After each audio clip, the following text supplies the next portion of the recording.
우리의 믿음이 지식화되는 거라고 생각합니다. 그러니까 믿음의 내용이 점점 지식화되어가는 게 가장 신앙생활에 좀 경계해야 될 부분입니다. 뭐 예를 들면 하나님을 알고 하나님을 믿습니다. 근데 현실에서는 하나님을 믿지 않는 삶을 살아가고요. 또 우리의 인생의 문제가 하나님과 단절되어서 왔다라고 믿지만 실제 삶을 들여다보면 하나님과 단절돼서 왔다고 믿는 삶은 아닌 경우들이 굉장히 많습니다.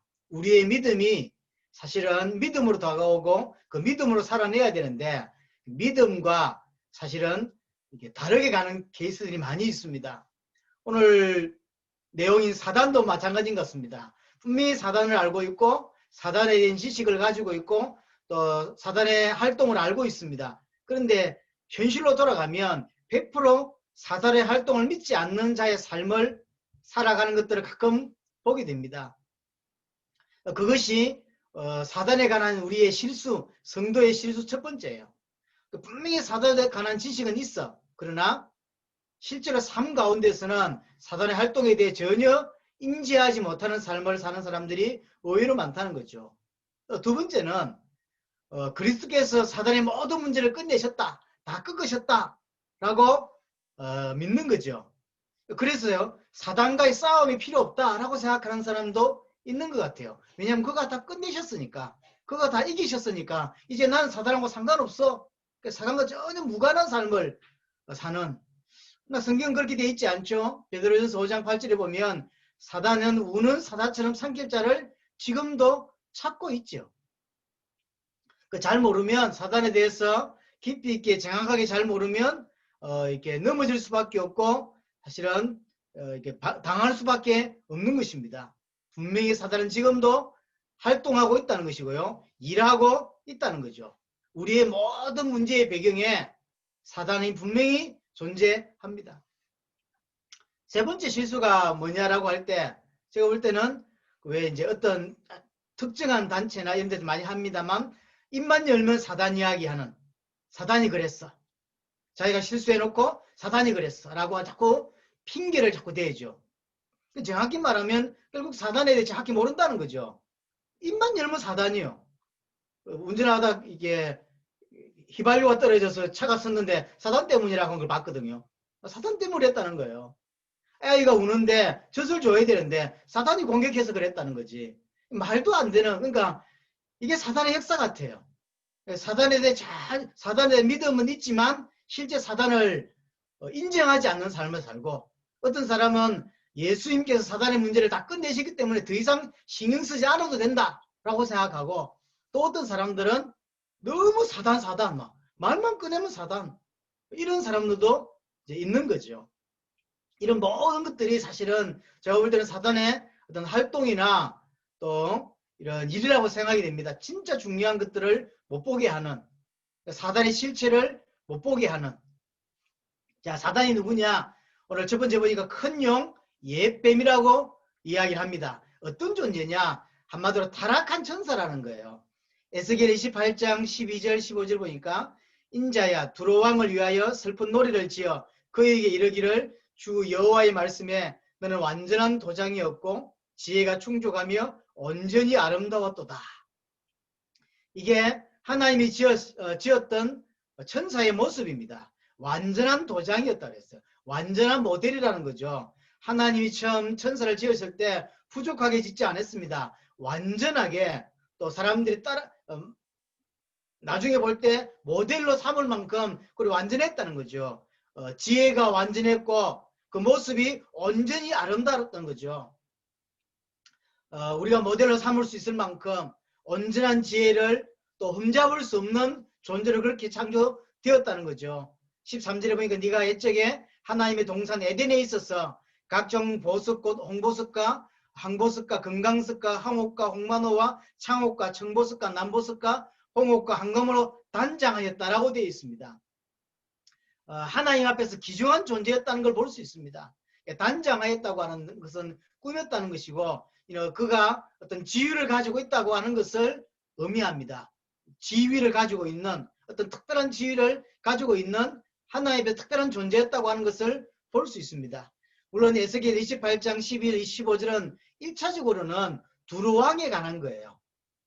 두로왕이 이렇게 그 지역의 왕이 되었고 자기가 이렇게 굉장히 뛰어난 왕으로 세계를 제패할 수 있는 그런 사람으로 준비되고자 했었으나 하나님 앞에 반역하고 하나님 앞에서 타락하고 그래서 이렇게 범죄한 부분에 대한 내용이에요. 근데 이것이 자세히 보면 13절에도 그랬고 14절에도 그렇습니다만 이게 단순히 두로왕에 관한 이야기가 아니에요.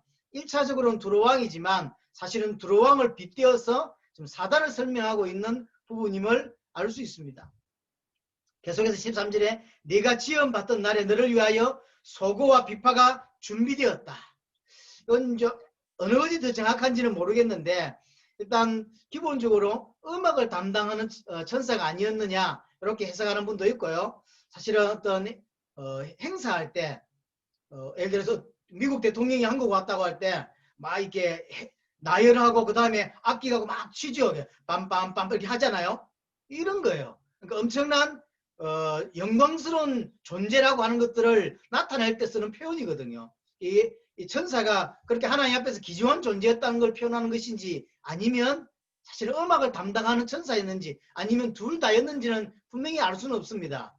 일반적으로는 아마 음악을 담당한 천사가 아니었느냐라고 이제 이야기를 많이 합니다. 이것이 맞든 안 맞든 하나님 앞에서는 굉장한 역할을 했고 하나님 앞에 소중하게 지원받았다고 하는 것은 사실입니다. 14절에 너는 기름 부음을 받고 지키는 그룹이여 라고 했습니다. 그러니까 그룹이라는 거 보니까 높은 천사였음이 알 수 있고요. 또 하나 기름 부음을 받았다 그래요. 그리스도가 기름 부음을 받았잖아요. 그런 뜻이잖아요. 근데 천사에게도 처음에 이런 단어를 썼어요. 기름 부음을 받았다. 그리고 그룹이라 그랬어요. 천사의 어떤 지위를 말하는 것 같습니다. 내가 너를 세우매 내가 하나님의 성산에 있어서 불타는 돌들 사이 왕래하였도다. 15절에 내가 지원받는 날로부터 내 모든 길이 완전하더니 지원받았을 때 완전했던 존재예요. 마침내 내게서 불의가 드러나도다. 타락했다는 거죠. 하나님 보실 때 귀하게 의미 있게 소중하게 지원받았습니다. 남들을 볼 때 모델로 삼을 만큼 퍼펙트하게 그렇게 준비되었던 자였으나 교만해져서 타락했음을 알 수 있습니다. 사단은 한마디로 타락한 천사예요. 처음 지원받았을 때는 퍼펙트했습니다. 능력의 지혜의 모델의 모든 부분에 완전했고 퍼펙트했습니다. 그러나 이 대단한 천사가 타락한 거죠. 그게 사단입니다. 이사야 14장 12절 15절 보니까 이 부분도 바벨론에 대한 이야기예요. 1차적인 것은 바벨론인데 자세히 보면 이 사단에 관한 이야기임을 또한 알 수 있습니다. 12절에 너 아침의 아들 계명성이여 어찌 그리 하늘에서 떨어졌으며 너 열국을 엎은 자여 어찌 그리 땅에 찍혔는고. 계명성 그랬습니다. 다른 말로 굳이 조금 더 한국말로 바꾸자면 새벽별이라는 표현이에요. 높은 지위, 특별히 왕을 의미할 때 쓰는 단어가 별이에요. 왕 같은 이런 높은 지위에 있는 자를 비유해서 쓰는 표현이 별입니다. 그러니까 천사가 원래 이랬던 존재였어요. 하나님 앞에서 소중하고 의미 있고 왕과 같은 아주 높은 그런 지위가 있는 게 천사였죠. 그런데 하늘에서 떨어졌고 열국을 엎었고 땅에 그래서 지켰다라고 표현하고 있습니다. 하늘에서 결국은 쫓겨났다는 의미고 그래서 하나님의 질서 아래에 있던 세상을 뒤엎어 버렸고 땅으로 떨어진 13절에 내가 내 마음에 이르기를 내가 하늘에 올라 하나님의 묵별 위에 내 자리를 높이리라. 왜 이렇게 됐냐면 교만 때문이에요. 자기의 능력을 보니까 하나님하고 견줄만 하다라고 생각했던 것 같아요.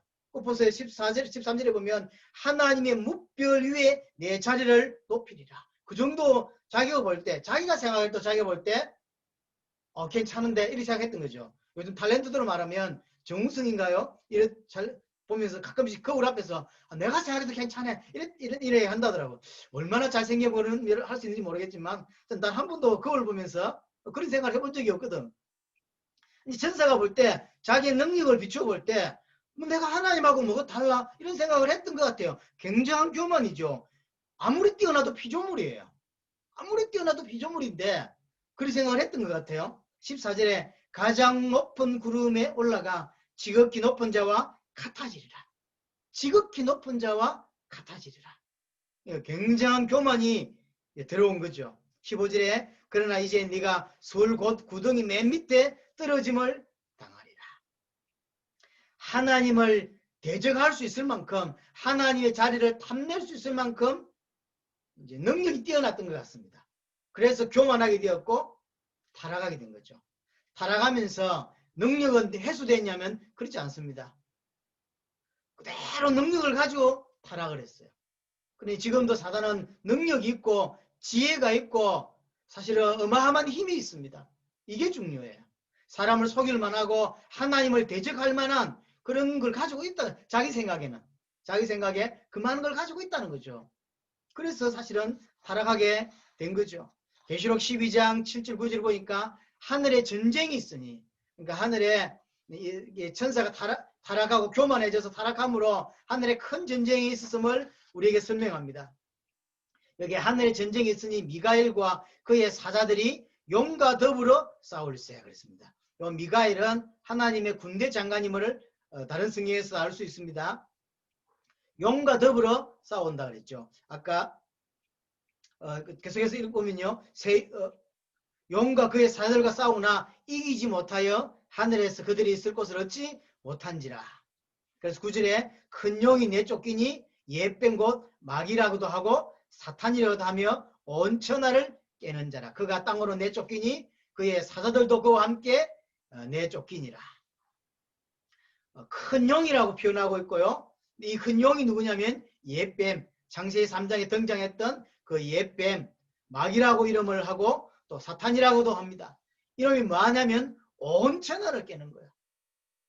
모든 사람을 지옥을 끌고 가려고 하고 온 천하를 깨고 무너뜨리려고 하는 존재가 이 사탄이라는 거죠. 그러면서 자기만 쫓긴 게 아니라 그의 사자들도 그와 함께 내쫓겠다고 합니다.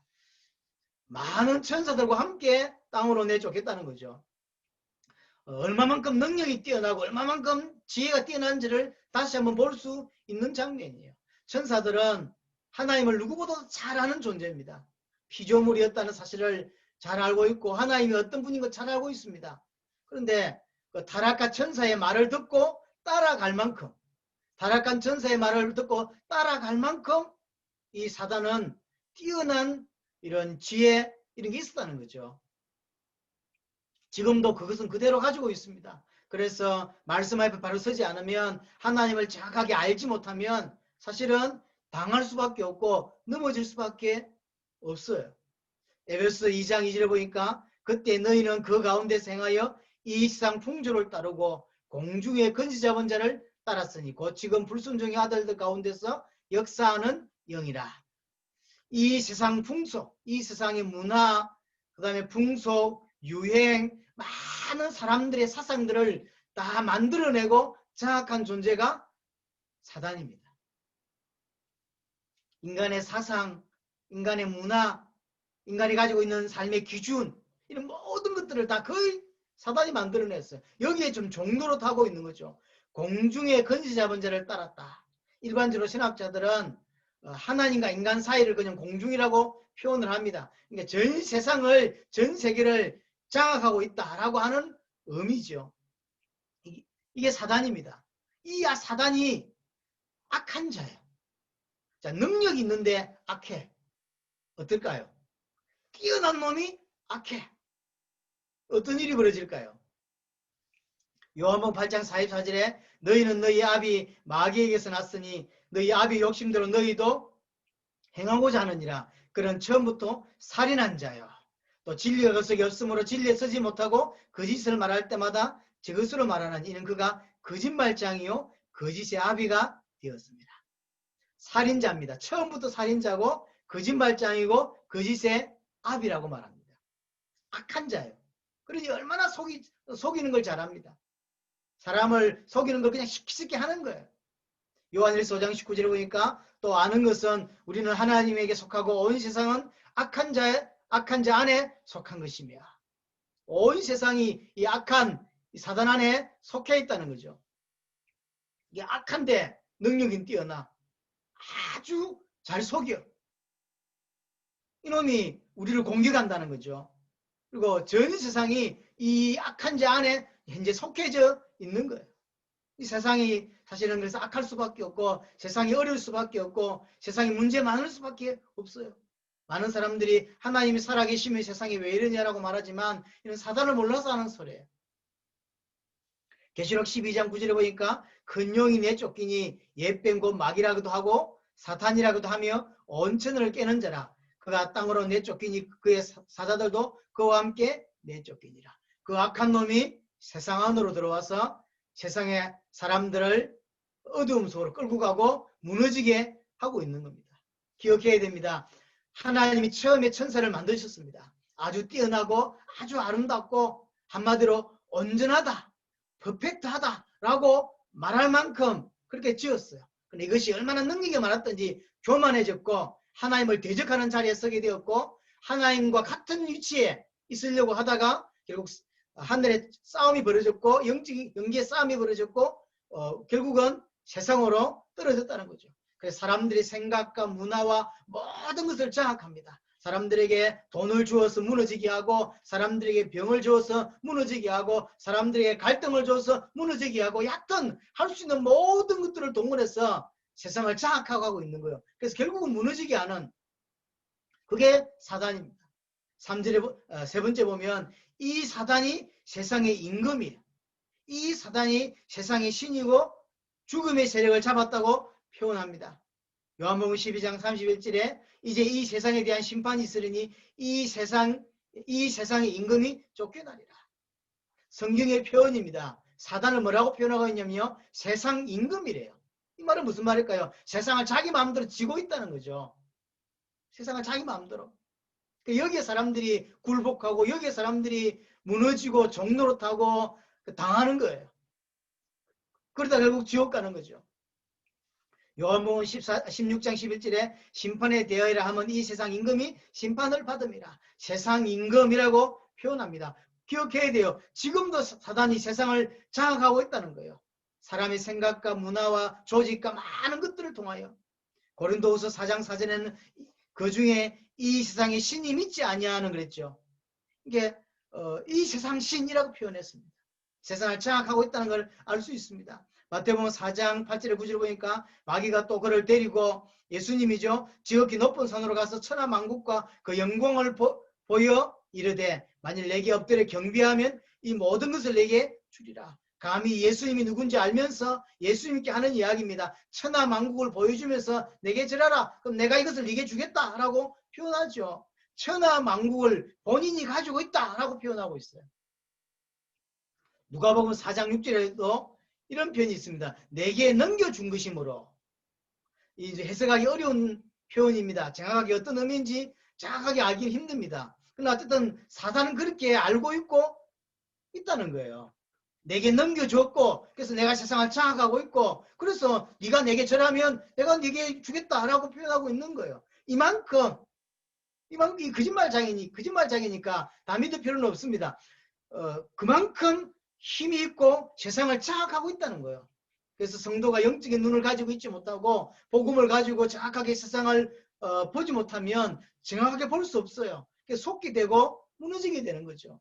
사단이 만드는 여러 가지 조직과 사단이 만드는 문화와 어떤 사상에 빨려들게 돼 있어요. 사단이 원하는 대로 말하고 사단이 원하는 대로 세상을 볼 수밖에 없는 거예요. 그래서 그 모든 걸 정확히 볼 수 있는 길이 성경이에요. 성경을 조금 더 정확하게 또 성경 중에서도 성경을 기록한 그 목적대로 성경을 이해하고 봐야 사실은 성경 자체도 정확하게 볼 수 있고 세상도 정확하게 볼 수 있는 거예요. 그리스도라고 하는 이 복음이라고 하는 것을 가지고 세상을 보지 않으면 절대 세상은 정확하게 보여지지 않는 거죠. 히브리서 2장 14절입니다. 자녀들은 혈과 육에 속하였으며 그도 또한 같은 모양으로 혈과 육에 함께 지니심은 죽음을 통하여 죽음의 세력을 잡은 자 곧 마귀를 멸하시며 예수님이 행하신 일인데 그것보다 오늘 죽음의 세력을 잡은 자라고 표현했어요. 이 사단이 가지고 있는 가장 큰 무기는 뭐냐면 죽인다는 거죠. 죽음이라고 하는 거죠. 사람이 그래서 가장 무서운 게 죽는다는 거예요. 질병이 있어도 안 죽으면 큰 두려움이 아닐 거예요. 그러나 이 질병 때문에 다른 사람에 비해서 빨리 죽게 된다거나 이런 게 무서운 것이고, 그래서 사단은 죽음을 쥐고 있어요. 죽음의 세력을 잡았다고. 그래서 사단은 인간의 죽음을 이용해서 두렵게 만들고 초조하게 만들고 그렇게 하는 거예요. 정확하게 복음을 깨닫고 우리가 나그네의 의미, 우리가 지나가는 이게 그냥 손님이라는 사실을 세상에서 알지 못하고 우리의 본향이 어디고 어디를 소망하며 살아야 하는지를 정확히 모르면 이 세상 살면서 두려움으로 초조함으로 살 수밖에 없어요. 그래서 사실은 하나님이 그리스도를 통해 십자가 부활로 모든 문제를 끝냈다는 것이 진짜 내게 깊이 있게 다가오지 않으면 육신을 위해서 살 수밖에 없는 게 인간의 어떤 모습이에요. 두려울 수밖에 없거든요. 원래 아담이 하나님과 함께 했을 때는 뭐 아무 문제가 없었고 두려움이라는 자체가 없었어요. 하나님이 있으면 끝이었으니까. 하나님 한 분으로 끝이요. 다 됐어요. 그러나 하나님과 단절되면서 온 가장 큰 문제 중 하나가 뭐냐면 이제 미래가 없다는 거예요. 미래가 하나님이 책임지는 존재가 아니에요. 그래서 내가 책임을 져야 돼요. 내가 알아서 해야 돼요. 그러다 보니 돈이 필요해요. 그러다 보니 건강이 필요하고 그러다 보니 뭔가를 준비해야 돼요. 옛날에는 일용할 양식이면 끝이었어요. 아담 시대는 이 따가지고 뭐 음식을 이게 뭐죠 과일을 따가 저장해놓고 뭐 언제는 이렇게 폭풍 때문에 못 먹을 수 있어 이렇게 안 살았다니까. 매일매일 하나님의 인도를 받고 살았어요. 그러나 하나님과 단절되면서 미래에 대한 두려움이 있어요. 내가 그걸 책임져야 돼요. 그래서 뭔가를 저축하고 이게 나쁘단 말은 아닙니다. 뭔가를 저축하고 뭔가를 뭐 해야 돼요.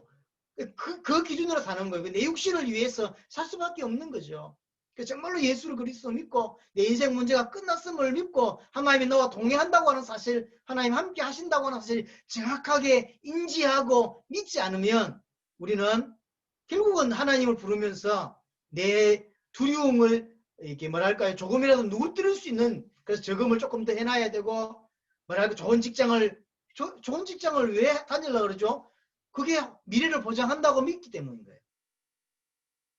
하나님이 내 미래를 책임지는 게 아니라 돈이 내 미래를 이게 보장한다고 생각을 하는 거예요. 그래 조금 더 저축을 하고 돈 많이 버는 쪽으로 가고 성공하는 쪽으로 가고 왜 똑같은 직장인데 중소기업보다는 대기업을 가려고 할까요? 그건 조금 더 보장된다고 믿기 때문이에요.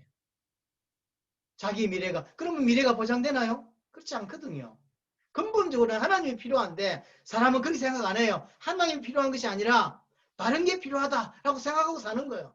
교회까지 와서 사실은 그렇게 사는 거예요. 교회까지 와서도 하나님을 믿는데 정확하게 믿지 못해요. 사실적으로 믿지 못하고 그 하나님을 이용해서 내 미래를 좀 그 미래의 불안을 조금 없애려고 하는 정도. 그게 다예요. 성경은 그걸 요구하고 있는 게 아닙니다. 인간이 정말로 어떤 존재였는지 정말로 인간에게 닥친 문제가 어떤 것이었는지 그래서 인간은 뭐 하면 되는지를 정확하게 보기를 원해요. 그 답이 그리스도입니다. 그래서 정말로 예수를 그리스도로 믿고 사단에게서 죄에서 빠져나와서 하나님과 동행하는 이 응답을 받기를 정말로 원하는 거죠. 이 엄청난 사단이 지금 우리를 주목하고 있는 거예요. 이 엄청난 사단이 능력과 지혜와 모든 것이 엄청났다고 했어요. 이놈이 나를 주목하고 있어. 어떻게 되겠습니까? 뭐 저는 그런 경험이 없는데 옛날에 조 목사가 이렇게 그런 표현을 쓴 적이 있습니다. 아주 못된 놈이 뛰어난 놈이 이놈이 반장이야. 근데 나만 때려. 그럼 어떻게 될까요? 그런 거예요. 뛰어난 능력을 가진 놈이 뛰어난 힘이 있는 놈이 뛰어난 지혜가 있는 놈이 나만 괴롭혀. 그럼 난 어떤 일이 벌어지겠냐고요. 그거와 같은 거예요. 이 사단이 우리를 지금 주목하고 있고 공격하고 있다는 거예요. 왜? 멸망시키려고. 4번에 보면 마귀의 계계가 나옵니다. 요한복음 10장 10절에 보니까 도적이 오는 것을 도둑질하고 죽이고 멸망시키는 것뿐이요 그랬습니다. 이 사단이 결국은 뭐 하냐면 도둑질하고 죽이고 멸망시킨다고 하는 거죠. 우리 인생을 도둑질하고 우리 인생을 죽이고 멸망시키려고 하는 겁니다.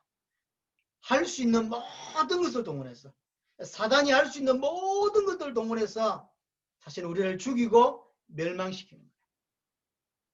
누구의 표현대로 사단은 장난치지 않습니다. 정말로 목숨 걸고 쉽게 말하면 할 수 있는 모든 걸 다 한다는 거죠.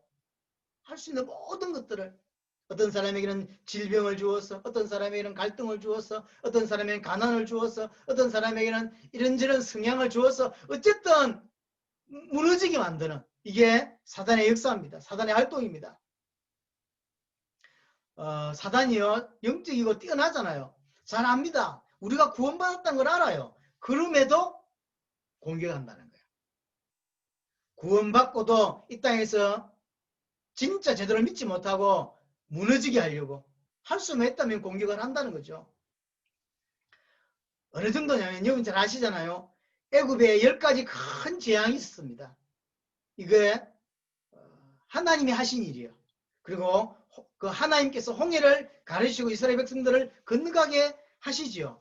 이건 사단이 알고 있어요. 그럼에도 불구하고 그 애국 군대가 들어오잖아요. 그 홍해로 들어오잖아요. 이스라엘 죽이겠다고. 이게 사단의 모습이라고 볼 수 있어요. 이게 사단의 모습이에요. 죽는 줄 알지만 하나님 앞에서 결국은 이렇게 심판받게 될 걸 알지만 정말로 목숨 걸고 인간을 멸망시키러 뛰어든다고. 대충 교회 다니고 대충 성경적 지식 조금 가지고 그래가지고 못 이긴다니까요. 정확하게 눈을 떠야 되고 정확하게 복음을 사실은 깨달아야 하는 것입니다. 에베소 6장 10절 12절에 보니까 끝으로 너희가 주 안에서 그 힘의 능력으로 강건하여지고 그래서 우리는 정말로 하나님 주신 힘이 필요하다는 거고 11절에 마귀의 괴계를 능히 대적하기 위하여 마귀가 괴계를 쓴다는 거죠. 관계를 쓴다는 거죠. 관계란 말은 더러운 속임수입니다. 자꾸 속이는 거예요. 사단의 전문이 뭐냐면 속이는 거예요. 계속 인간을 속입니다. 사실은 보이는 게 다가 아니거든요. 근데 보이는 게 단 줄 알고 따라가게 하고 듣는 게 단 줄 알고 따라가게 하고 병원만 가보세요. 저도 어깨가 몇 년 전에 아파가지고 어깨가 정말로 이렇게 잠을 못 잘 만큼 아픈 적이 있습니다. 이게 빠지는 느낌. 그래서 병원을 갔더니 바로 수술 들어가자는 거예요. 그래서 뭐 이게 이제 제가 이렇게 돈 많이 들여가지고 몇십만 원 들여서 뭐 찍어야 될 거 다 찍으라 그래서 다 찍고 보였더니 뼈가 이렇게 튀어나왔다는 거죠. 왜 튀어나옵니까? 이게 이제 나이가 연식이 되니까 이렇게 된다는 거죠. 요걸 이제 깎아내야 되는데 톡 튀어나온 뼈가 여기를 이렇게 뭐죠? 신경을 눌러서 그렇게 아프다는 거예요. 그래서 정확히 말하면 어깨가 아니라 팔이라고 하면서 어깨와 팔 사이에 이제 뼈라고.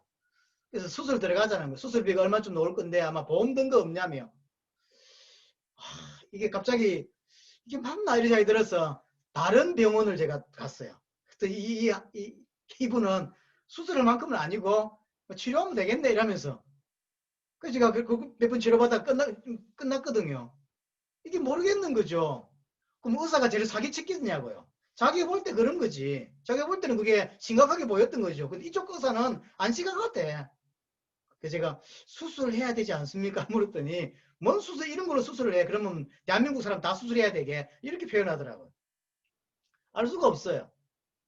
우리 어머니 이제 부산에 계신데 지금 이제 그 허리가 아파서 입원했다고 어제 이제 연락을 받았는데 제가 군에 제대할 때쯤에 이렇게 큰 수술을 그 부산에 그 허리 수술, 디스크 수술 제일 잘한다는 병원에서 수술을 했는데 3년인가 4년 지난 이후에 너무 많이 아파하시는 거죠. 다시 큰 병원을 대학병원으로 갔더니 허리 수술한 적이 있냐고 묻더라고요.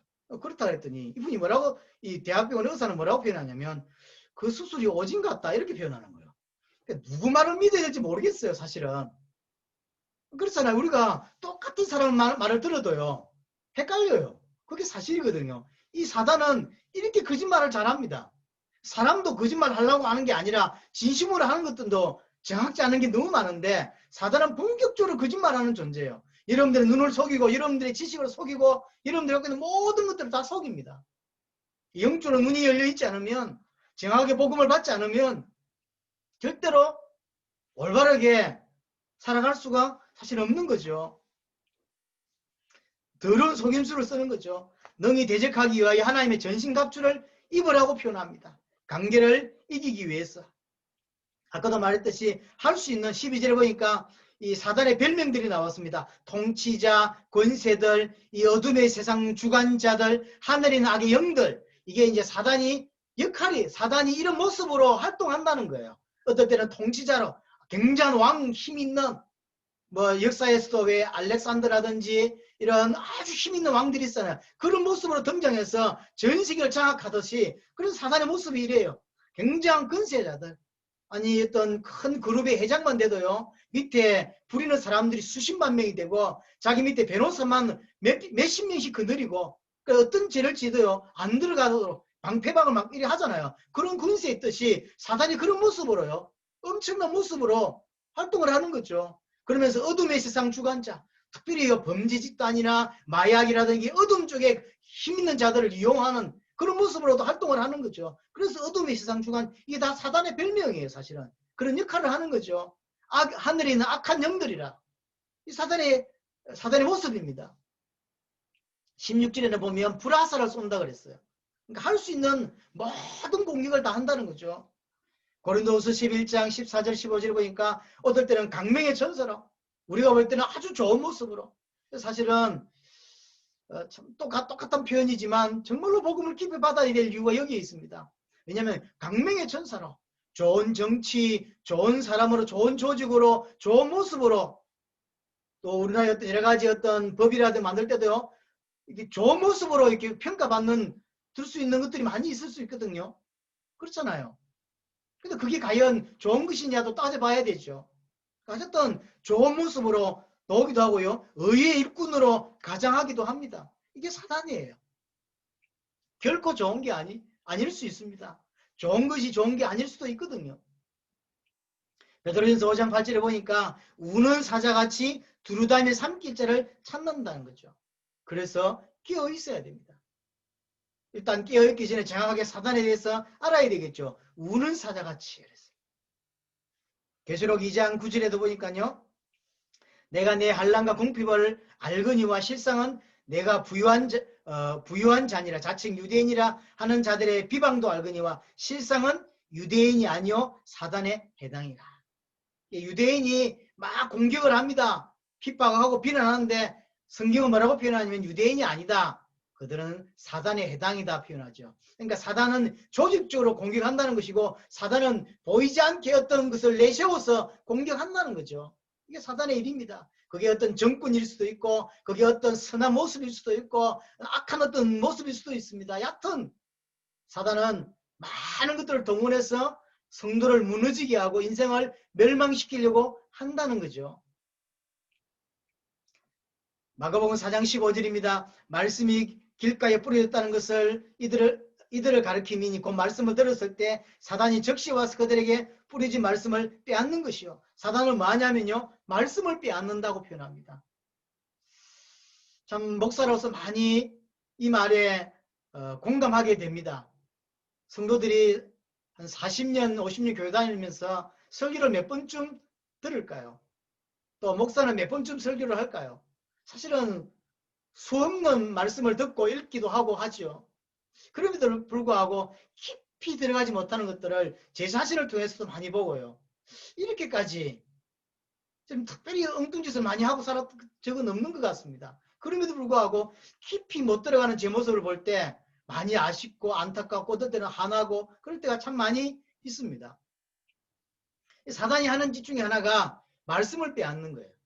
말씀을 깊이 있게 못 듣는 거예요. 근데 이게 참 심각한데 심각하게 받아들이지 못하는 사람들이 의외로 많습니다. 공부 못하는 사람들의 특징이 뭐냐면요. 못 들었다고 이야기하는 거거든요. 못 들어서 한 번도 들은 적이 없는데 시험에 다 나와요. 그러니까 이제 이렇게 옛날 말로 갱도로 칠 수밖에 없는 거죠. 찍을 수밖에 없는 거예요.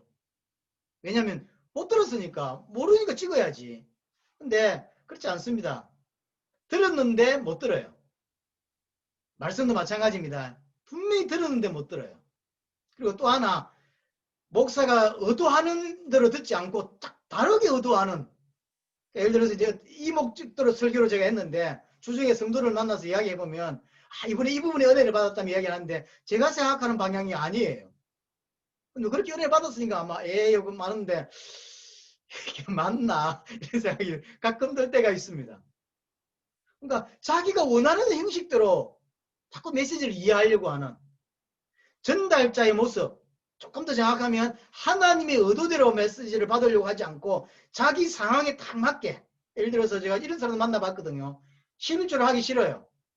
왜 11조 해야 되는지 모르겠어요. 아까워요. 근데 어떤 사람이 좀 11조 하는 게 문제가 아니오. 이러니까 그렇지 아멘 이런 거죠. 이게 봐라 뭐 목사님 말씀 안 했냐, 뭐 11조 하는 게 문제가 아니라고 했지. 그게 그 말이 아니잖아요. 그게 그 말이 아닌데 그렇게 이해를 하려는 거죠. 예배할 때 왜 애들이 떠들 수 있잖아요. 그럼 이제 애들이 떠드니까 엄마가 사실은 예배도 못 드리고 주위 사람 예배를 못 드니까 애를 잘 관리하는 게 맞겠죠. 근데 설교하다가 너무 신경을 이제 메시지에 신경을 못 쓰니까 사실 애가 중요하지 않다. 그러니까 이제 이런 말 하니까 그러니까 애 엄마들은 애를 이제 안 돌봅니다. 애가 안 중요하다고 하지 않냐. 그게 뭐 애가 듣든지 말든지 그냥 내가 하고 싶은 대로 하는 거죠. 그 말이 아니지 않나요? 그런 식으로 메시지를 이해하려고 하는 그런 모습들. 그러니까 철저하게 하나님의 의도대로 메시지를 이해하려고 하는 그런 모습이 우리에게 사실은 있어야 하는 거죠. 계시록 12장에 보니까 그러므로 하늘과 그 가운데 거하는 자들은 즐거워하라. 그러나 땅과 바다는 화 있을진저 이는 마귀가 자기의 때가 얼마 남지 않은 줄 알므로 크게 분내어 너에게 내려감이라. 자기의 때가 얼마 남지 않았음을 안다고 이야기합니다. 그래서 크게 분낸다고 이야기합니다. 바라가는 거죠. 사단도 때가 얼마 남지 않았다고 하는 사실을 누구보다도 잘 압니다. 우리 남은 시간 잘 인도를 받아야 될 필요가 있습니다. 자, 진짜 중요한 게 뭐냐? 5번입니다. 근원을 공격한다는 거죠. 고린도후서 4장 4절입니다. 그 중에 이 세상의 신은 믿지 아니한 자들의 마음을 혼미하게 하여 그리스도의 영광의 복음의 강체가 비치지 못하게 함이니. 어마어마한 능력도 있고 지혜도 있습니다. 그럼 결국 뭐 하냐면 인간을 멸망시키려고 하는데 그럼 그 핵심이 뭐냐는 겁니다. 그 핵심이 뭐냐면 고린도후서 4장 4절입니다. 그리스도의 복음의 강체가 비치지 못하게, 쉽게 말하면 복음을 모르게 하는데, 내 개인이 단순히 무너지고 뭐 이런 것이 목적이 있는 게 아니라 결국은 복음 모르게 한다는 거죠. 복음을 오늘 보니까 마음을 혼미케 한다고 표현했습니다. 쉽게 말하면 눈을 어둡게 합니다. 복음을 보지 못하게 만들어요. 그리고 두 번째는 복음의 강체가 비치지 못하게 한다고 합니다. 복음을 변절시키고 복음을 왜곡시키는 거죠. 이게 사단이 하는 가장 핵심적인 두 가지예요. 성도들의 눈을 가리고 저 불신자의 눈을 가려요. 그래서 진짜 복음을 보지 못하게 합니다. 또 하나는 자꾸 교회 안의 복음을 왜곡시키고 변질시키는, 복음을 다르게 이해하게 하는. 그래서요, 그 증거로 전 세계 교회의 복음에 관한 정의가 다르다고 하는 거예요. 우리 교회가 믿는 복음의 정의가 다르고 미국 성도들이 믿는 복음의 정의가 다르다는 거죠. 복음은 하나인데 이렇게 돼버렸어요. 그 전 세계 강단에서 진짜 성경에서 말하는 복음은 이제 사라지고 복음은 증거되지 않고 다르게 증거되고 있다는 거죠. 심지어요, 교회가 복음을 원하지 않는 시대가 돼버렸습니다. 복음을 말하면 아직도 그런 걸 말해? 라고 말하는 사람이 있어요. 유튜브에 어떤 영상을 하나 봤는데 구시대적인 이런 메시지, 이런 표현들이 있더라고요. 구시대적인 메시지, 이 시대에 먹히지 않는 메시지. 제가 그 뭔지를 봤더니 이제 쉽게 말하면 이제 아주 기초적인 걸 말해요. 그러니까 옛날에는 하는 이야기, 지금 예수 이야기가 안 통하니까 하지 말라는 거죠. 어느 시대인데 지금 예수가 통하고, 어느 시대인데 11조가 통하고, 어느 시대인데 순교가 통하냐는 거예요. 어느 시대인데 마라나타 이런 거 외치냐는 거지.